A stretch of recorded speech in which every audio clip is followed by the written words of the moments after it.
Have you ever wondered what it's like to live with a person for 10 years and then realize that you were just a replacement that was then thrown away? Unfortunately, such a situation happened to me, and my wife pretended to love me all this time. I was very depressed and angry, but eventually I found the strength to resist it. Throughout the entire funeral service, I remained seated at the back of the church, having slipped in unnoticed as it began.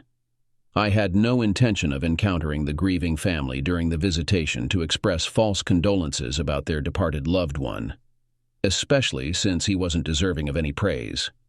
In reality, he was a despicable individual, and I couldn't have been happier about his demise.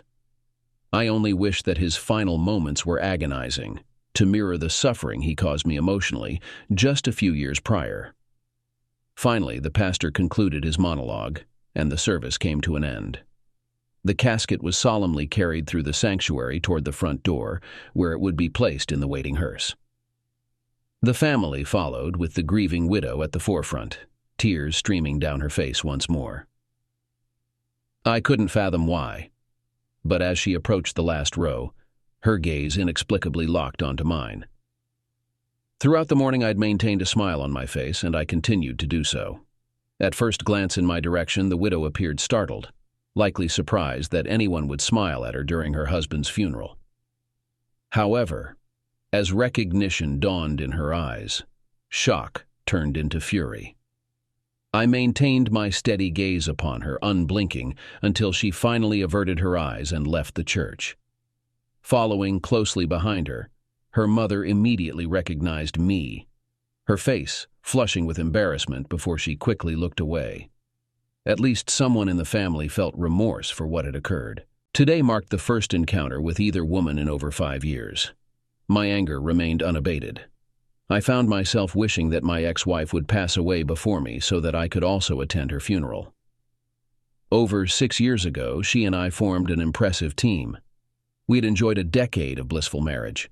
She held a respected position as a lawyer at a leading firm in our city on the East Coast, while I flourished as a prominent real estate developer in our region, even outperforming the renowned Tracy in earnings.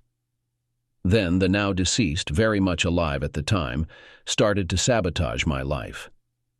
I don't believe his intention was to ruin my life directly. I was merely collateral damage in his pursuit to win back my wife. He simply didn't concern himself with who stood in his way. Tracy and another young female lawyer showed up at an art exhibition featuring a group of emerging painters. I was there on behalf of the development company I was working for at the time, the Watford Group, which was sponsoring the event. At 24, I was earning well, in good shape and reasonably attractive, and I leveraged these qualities to build a reputation as someone who was popular with women. However, everything changed when I saw Tracy Truman. It was like a bolt of lightning struck me, leaving me stunned from head to toe. Tracy was stunning. Her blonde hair cascaded to her mid-back. Her eyes were a striking cobalt blue. She had an angelic face with full red lips, and her figure was that of a goddess. As she chatted with her friend, she flashed a smile in my direction, and I swear my heart skipped a beat. I grabbed 2 glasses of Chablis and a shot of Don Julio tequila from the bar, approached the pair, and introduced myself. I acknowledged that my approach might have been a bit bold, but they both graciously accepted a glass of wine when I offered it. We engaged in light conversation for a while before exploring the artwork together. I learned that Tracy and Lenore Gold were roommates and close friends, both of whom had a deeper understanding of the art world than I did. Nevertheless, I was quick to catch on, and I think they were impressed by my ability to not only keep pace, but also contribute to the discussion. I had an enjoyable evening with both women, but my focus was always on Tracy. Before we parted ways, I gathered the courage to ask for her phone number, although I waited a week before calling to invite her to dinner. Despite being turned down 6 times initially, she eventually agreed, perhaps just to cease my persistent requests. If she anticipated me giving up, she was mistaken. Our first date seemed promising to me, although it didn't pan out as I'd hoped. We dined at a fine steakhouse and danced at a club where I felt confident on the dance floor, even compared to her. However, the evening ended with a polite handshake as I escorted her home, and she declined a second date. Needless to say, I was disappointed. Deciding to give her space, I refrained from contacting her for another 2 weeks. When I eventually asked her out again, this time to a string quartet performance followed by a late dinner, she agreed. At the end of the night, I received a brief kiss on the lips, and she agreed to another date for the following weekend. For the following 6 months, we maintained this reserved and hesitant relationship. I was deeply in love with the version of Tracy she revealed to me, but I sensed she was holding back for some undisclosed reason. I hoped it wasn't because she didn't share the same feelings for me and was trying to spare my feelings. Since she wasn't forthcoming about it, I felt compelled to take action. Having not yet made plans for the upcoming weekend, I decided to call her law firm on Wednesday and left a message, indicating that we needed to have a conversation. She returned my call within 10 minutes. "Is everything all right, Jimmy? You sounded quite serious," she asked. "Trace, we really need to talk. Let's meet at my place tonight at 8. All right, Jimmy. Your place at 8 it is." Despite dating for over 6 months, Tracy had only visited my house a few times, and she never seemed comfortable during those visits. However, I needed a quiet environment with no distractions to assess the future of our relationship. When Tracy arrived, she appeared nervous, dressed in jeans and a sweatshirt. I welcomed her and offered her a drink, but she declined. Guiding her to the sofa in the living room, I sat opposite her, about 2 feet away. "I don't need to know everything, but I need enough to understand what you're keeping from me and determine if we can move forward," I explained. "My feelings for you grow stronger with each encounter, but I'm unsure if you feel the same way." Tracy burst into tears, and I instinctively hugged her, hugging her to me while she sobbed for several minutes. When she finally pulled herself together and looked me straight in the eye, she opened up. "Jim, my previous relationship ended very painfully, and I was hesitant to start something new," she admitted. "But the fact that we were with you showed me that you are different from him. And to be honest, I think I could fall in love with you." My heart seemed ready to jump out of my chest, and in the distance, heavenly choirs seemed to be singing. We retired to the bedroom, where we spent the most unforgettable night. At that moment, I realized that she was the one I wanted to spend the rest of my life with. 3 months later, she brought me to her parents' house to meet the family. During that weekend, I proposed to her and presented her with a diamond ring. Without hesitation, she accepted, and I was ecstatically happy, which helped alleviate the nagging feeling I had all weekend that something wasn't quite right. While Tracy's parents appeared pleasant but reserved towards me, I attributed it to us just meeting. On the contrary, her older sister Leslie seemed genuinely supportive, along with her husband Stephen, who warmly welcomed me. Tracy's parents resided in a slightly smaller city on the East Coast, about a 2-hour drive from us, close enough for visits but with enough distance for privacy. Since our wedding was scheduled at Tracy's hometown church, she and her mother spent ample time planning together. It became routine for Tracy to spend entire weekends at home. Though I occasionally joined her, it often felt like I was intruding, so I'd opt to spend time with Les and Steve, just a 15-minute drive away, enjoying their company and sharing a few beers. Except for the unexpected passing of my father-in-law, Mel, at 68, due to a sudden heart attack about 5 years into our marriage, everything seemed wonderful in our small world. Sure, like any couple, we faced occasional challenges, but overall, life seemed almost unbelievably good. Our jobs sometimes kept us apart for a week or so, but Tracy was rapidly rising as a sought-after attorney in our city, and I was excelling in my career. The only thing missing seemed to be children, despite our efforts. I suppose you can't have it all. Then came her mother's 70th birthday open house. Tracy and Les secretly organized the entire event, catching her mother completely off guard. She arrived at Leslie and Steve's expecting a quiet family dinner, only to be greeted by 50 friends and relatives bursting out to surprise her, with people coming and going throughout the afternoon. While chatting with Steve in the corner of the living room, I heard Tracy emit a small squeal near the front door. Glancing over, I witnessed her embracing a guy around our age, whom she leapt into the arms of.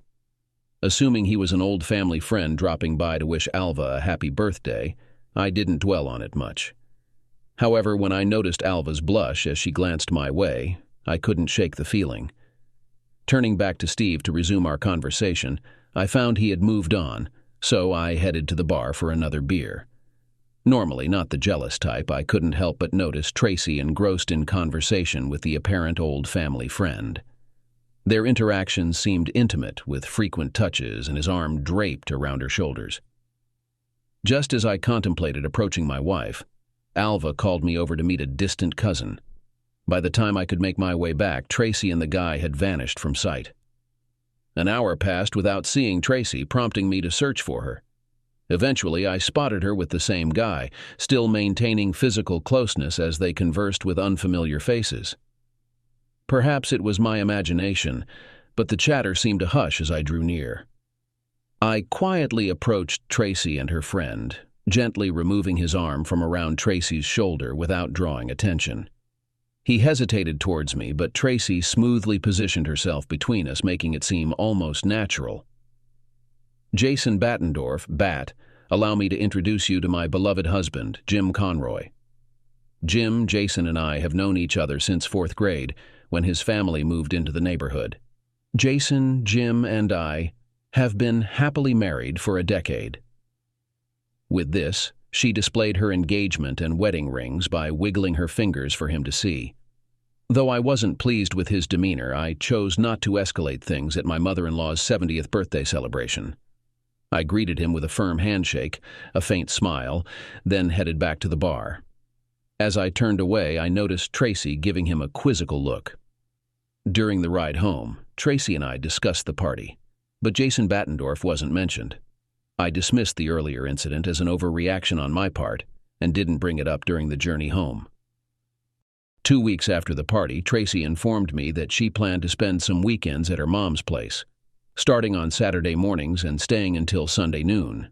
She expressed missing her mother and realizing the importance of cherishing time together, especially considering her mom wouldn't be around forever.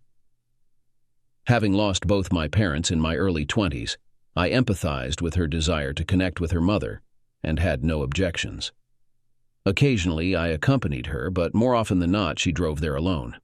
When she did, our Friday nights were often filled with passionate intimacy to tide us over for the weekend. About 6 months later, while Tracy was visiting her mother, I received a call from Lisa at All About Flooring, inquiring about Tracy. She needed Tracy's input on the new kitchen tile installation. Since it wasn't my project, I lacked the necessary information to assist her. Lisa mentioned that every time she calls Tracy's cell, it goes straight to voicemail as if Tracy has turned it off, I explained. That can't be right. Tracy's phone is always on, except for rare occasions, like when we're away, I assured Lisa. I'll try reaching her or finding her to pass on your message. After discovering that Tracy's phone was indeed switched off, I dialed her landline through Alva and requested to speak with Tracy. Why didn't you call her on her cell? Alva questioned me, sounding a bit tense. I attempted to, but her phone was off, I replied. Could you please ask her to call me? She's currently not at home. She went out for a walk. Alva stumbled over her words. Let me take a message. It was evident that Alva was trying to cover for Tracy, but her deception wasn't convincing. Just ask her to return my call when she's back, okay? I had a strong feeling that something wasn't right. Mom? I spoke softly before ending the call. Can you tell me one thing that's true here? Does Tracy at least visit you when she's in town? She stops by for a short while, Alva whispered back. About an hour later, Tracy finally called me from her cell phone. Apologies for being unreachable earlier, darling. I had to charge my phone. I was taking a walk in Mom's neighborhood when you called. What's going on? I had to give her credit. She was incredibly composed, unaware that Alva's inability to lie had practically exposed her. She believed she could carry on with the charade. My heart was aching, but I concealed it, instructing her to contact Lisa about the tile. "Okay, hon. Will do. Thanks. Got to run." As soon as Tracy hung up, I immediately called my sister-in-law. "Tell me everything. Now," I demanded sharply, not bothering to introduce myself. "Who is this Jason Battendorf to Tracy?" I heard a gasp, followed by a long silence. I remained silent, prolonging the tension even further. "What's the story? You met him at my place during Mom's birthday bash a few months back. Tracy and I have a long history with him. His family settled in our neighborhood when he was around 9 years old. Now, spill the beans on what you and Tracy are keeping from me," I shouted into the phone. "It's old news, Jim," Leslie began to object. "No, it's not. It seems like the end of my marriage," I lamented. "Wait. What do you suspect?" Leslie's voice carried genuine urgency. "My wife has been spending weekends in your city, supposedly visiting your mom. But I'm pretty sure she's not spending most of her time with Mom. So who is this guy?" "He's the one who nearly destroyed Tracy." "I assumed she'd have told you by now," Leslie started. "She's shared little about her romantic past, and I didn't feel it was my place to pry. I haven't divulged much about mine either. I think Tracy fell hard for Bat almost immediately after he moved in down the block from us. He was a year younger than me and a year older than her. She practically shadowed him like a puppy from the get-go. They dated through high school, and our families were always close. I guess everyone just assumed they'd tie the knot after she finished college. Because he was a year older, he finished school ahead of her by a year. Additionally, she would have needed to spend a couple of years in law school. However, just before her final year in college, Bat disappeared for a few weeks, leaving both families shocked and actively searching for him. After approximately 2 weeks, he returned without explanation, accompanied by a wife. Tracy, especially, was devastated and cried for weeks before returning to Cornell for her senior year. It seems she didn't date anyone until you entered the picture 3 years later. Jimmy, there must be a rational explanation for all of this. Tracy loves you completely, and I can't imagine her ever returning to that dishonest person." I expressed gratitude to Leslie for her honesty and requested that she refrain from discussing the matter with Tracy.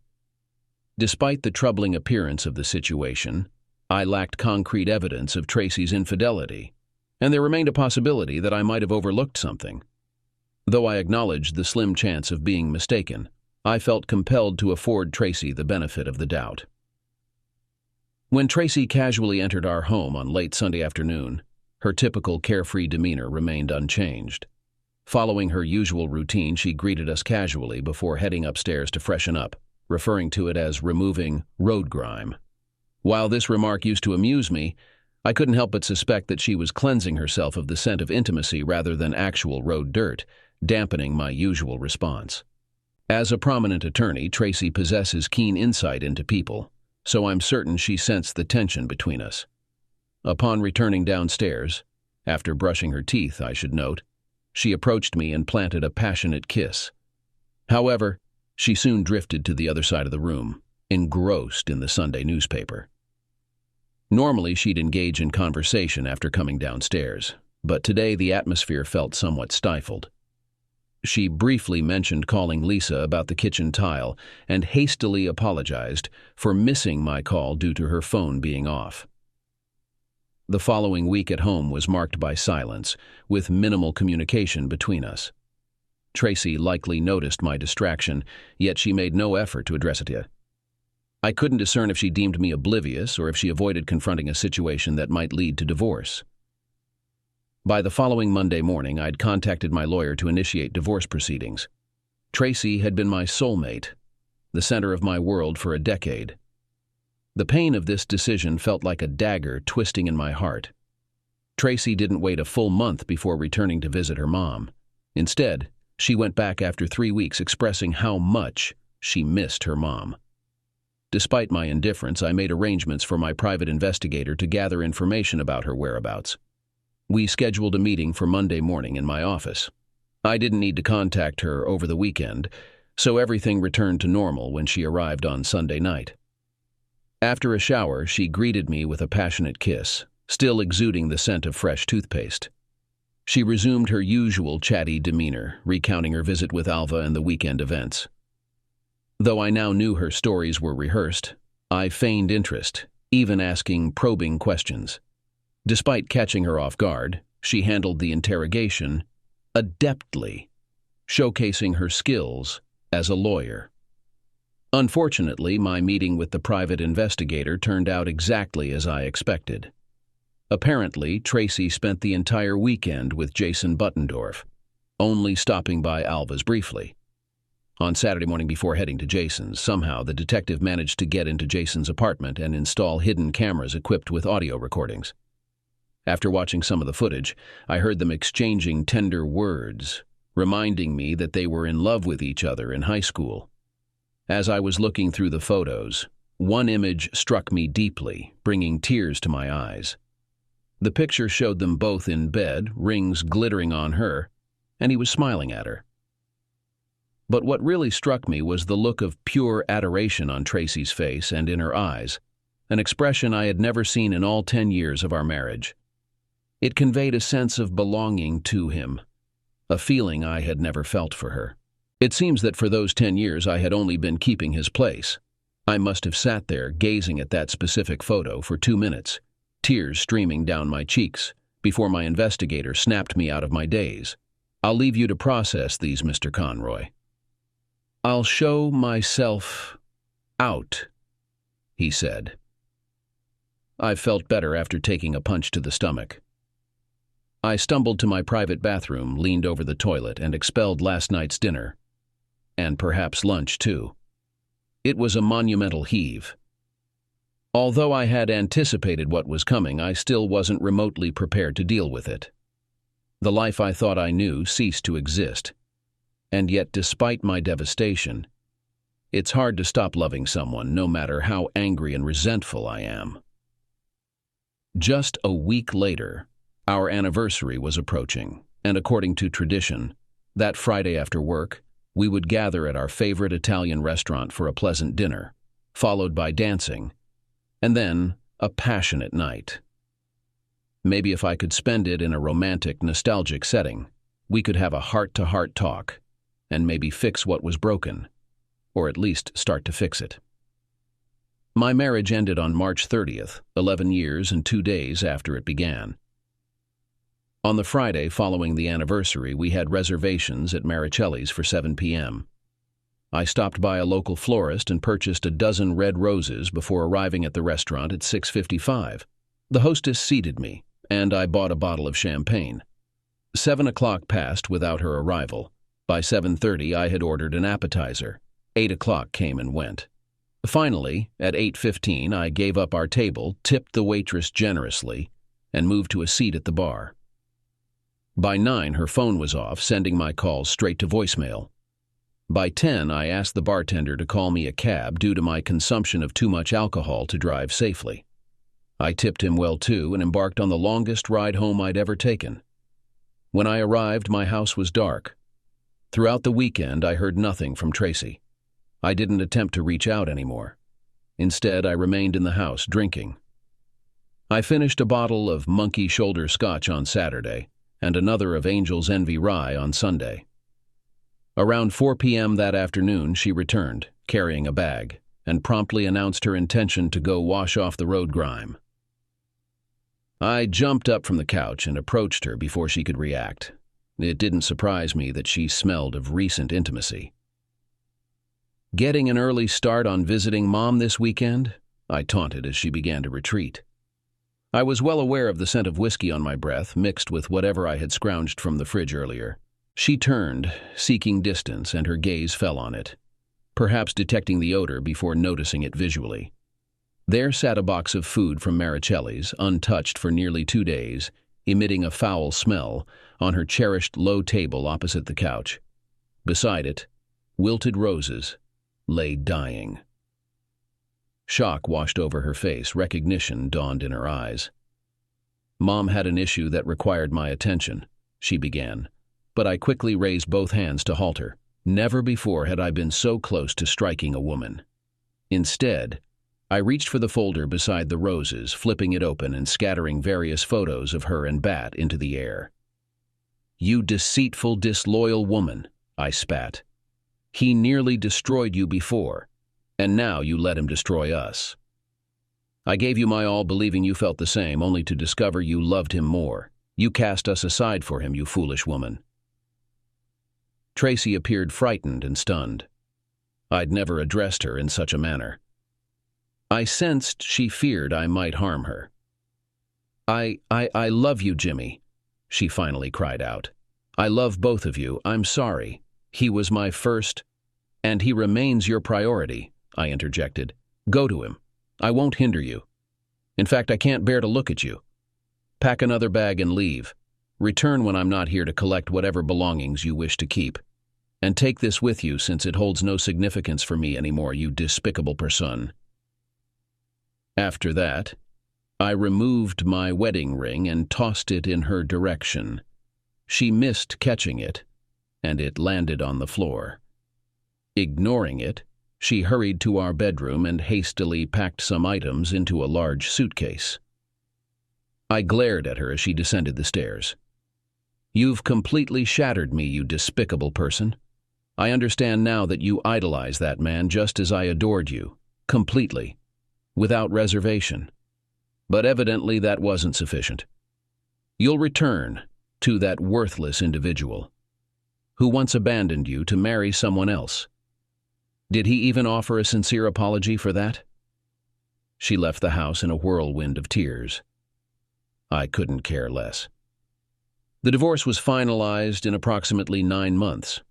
We divided our assets fairly since we lived in a no-fault state. I left everything to my lawyer to handle, only attending the official divorce signing.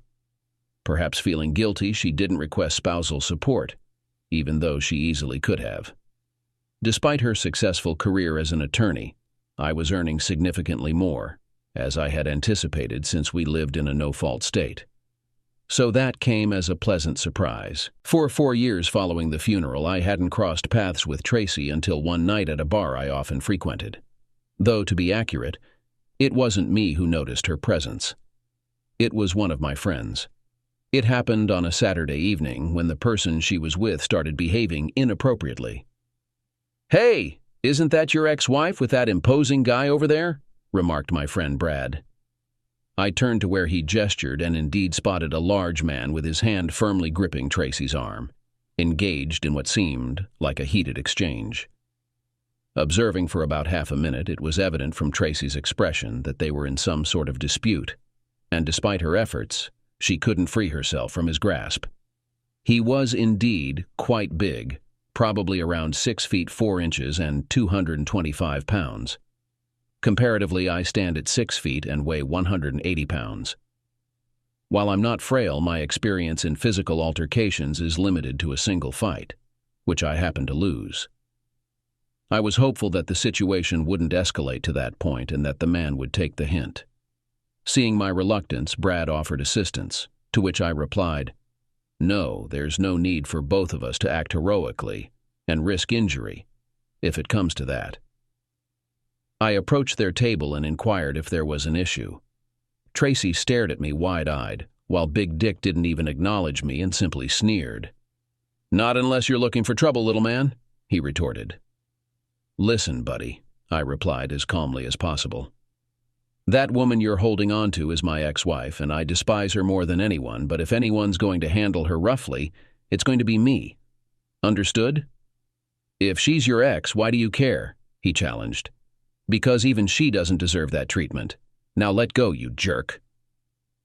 I watched closely as he released Tracy, then unexpectedly swung at me. I managed to partially deflect the punch aimed at my face, but took a solid hit to my shoulder. "Damn it!" I exclaimed as my anger intensified. I realized my frustration was less directed at him and more at her, but he happened to be in the wrong place at the wrong time. I lunged at him, headbutting his chin and sending him staggering back into the table he had just vacated. He doubled over in pain, and the next thing I knew, I was raining blows down on his face. 10 minutes later, an EMT inspected my bloody and fractured hand, informing me that I needed to go to the emergency room to have it put in a cast. The blood wasn't mine. It turns out I had flown into a rage, shouting, "I hate you," and pummeled the guy until he was a bloody mess. An ambulance had taken him to the hospital. Luckily, witnesses saw him strike me first. Otherwise, I'd likely be headed to jail. Before my friends took me to the emergency room, I had to field a barrage of questions from the 2 cops who arrived with the EMTs and ambulance. Once they finished, Tracy stood off to the side, waiting to speak with me. She approached cautiously. "Did you really mean it when you said you hated me?" she asked softly. "I know you were yelling at Ernie, my date, but I felt like you were talking to me. Do you truly hate me that much, even after all these years?" I looked down. "Yes, I still hate you, but only because I loved you so intensely. The way you loved Bat completely, without reservation, with all your heart and soul. That's how I loved you. But you deceived and cheated on me, showing me that you were his, and never mine. How could I not hate you? But we had 10 good years together. Doesn't that mean anything?" she pleaded. "You just don't understand. You had 10 good years with me while I played second fiddle to Bat. I may have believed those years were good, but it was all a facade. I was second in your heart the entire time when I thought I was first. You stole 10 years of love from me." I ended up seeing 2 therapists after what my friends dubbed the Tracy incident. The first was to address my anger problems. The police officers at the scene offered me a written warning if I agreed to therapy, without pressing criminal charges. Dr. Seth Friedman turned out to be quite pleasant, and I believe he ultimately helped me work through my anger and trust issues. The second therapist focused on rehabilitating my hand. Though surgery wasn't necessary, the fractures took a while to heal, so my doctor recommended physical therapy, which I agreed to without hesitation. Thus, I began sessions twice a week with Lucy Yamaguchi, a therapist at the hospital.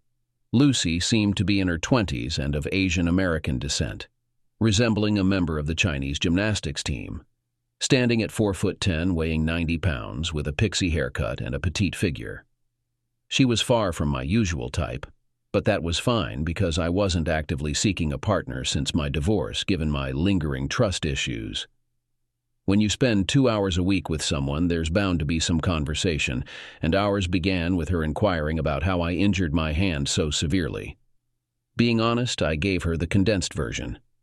She appeared quite shocked, to say the least. "And you claim you don't even like this woman?" "I find that difficult to believe," she stated bluntly. "It sounds like there's a lot more going on than you're willing to acknowledge." "My other therapist, the one for my mind, also says that," I confessed. "I've been addressing anger and trust issues with a counselor." "Don't even get me started on trust issues," she retorted.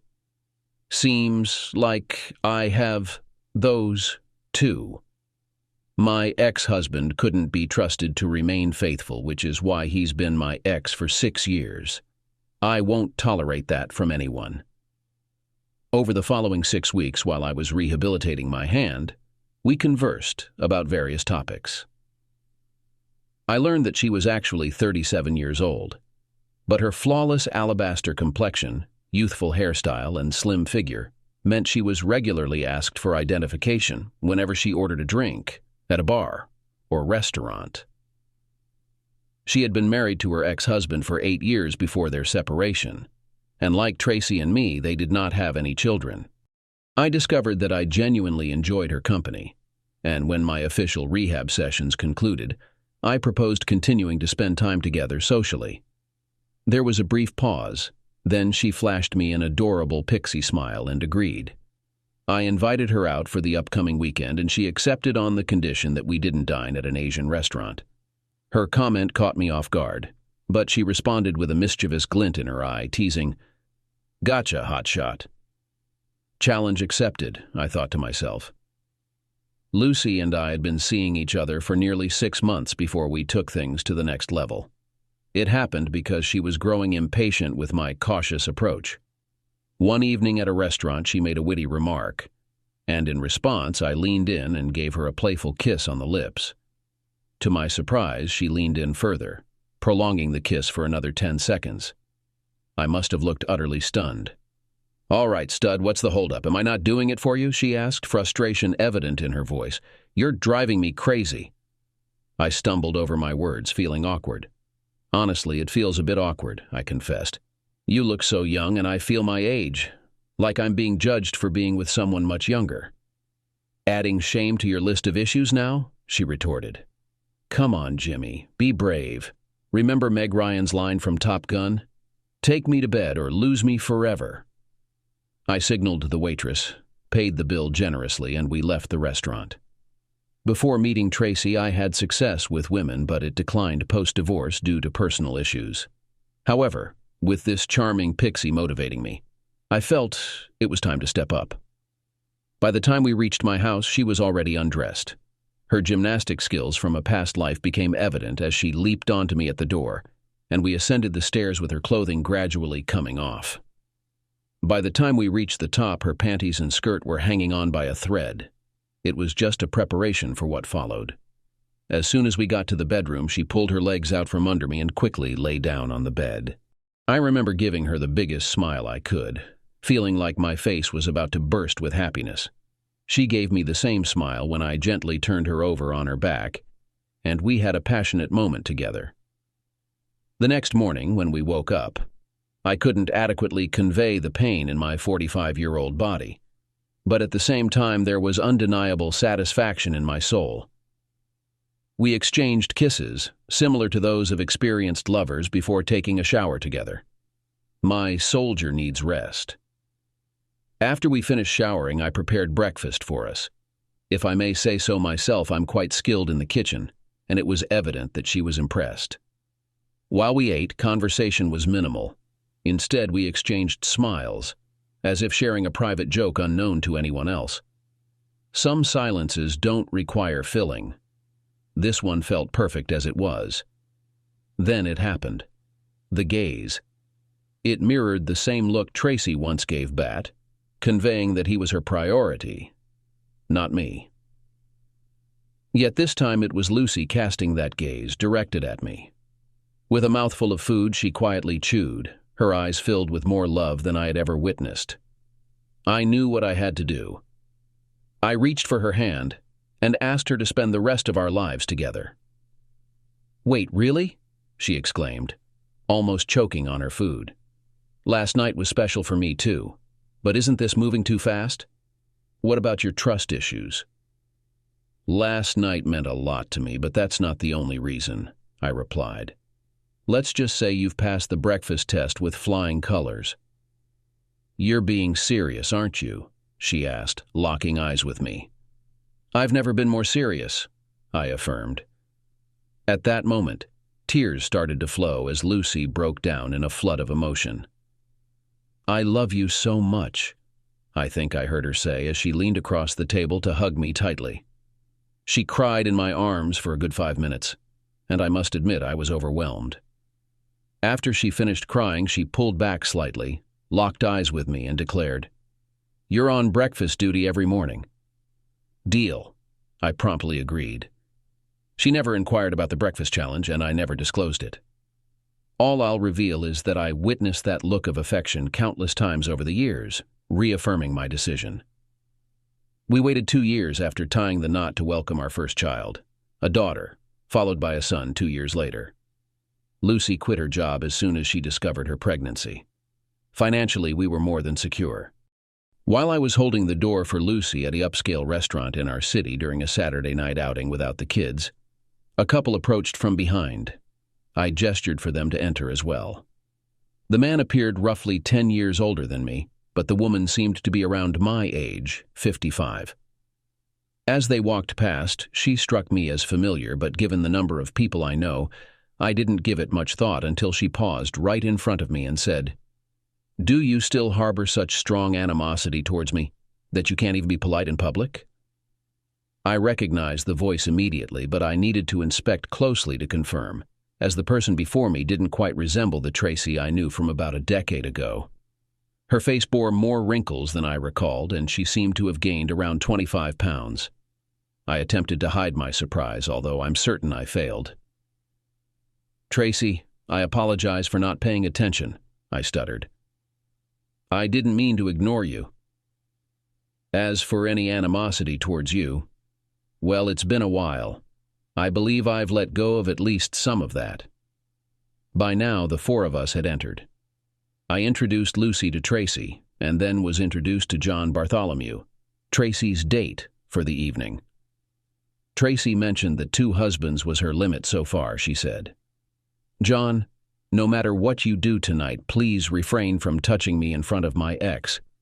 It didn't end well for the last person who tried." Tracy said it jokingly, but there was truth in her words. "Well, it turned out quite well for me, Tracy. Guess who ended up being my rehabilitation therapist after I injured my hand on that guy who mistreated you at the restaurant that night?" I gestured towards Lucy, who blushed shyly. "So I suppose I owe you more than I can ever repay. You caused me the greatest trouble of my life, yet you also became the means through which I found the love of my life. All things considered, I'd say it balanced out. At least for some of us, Jimmy. At least for some of us."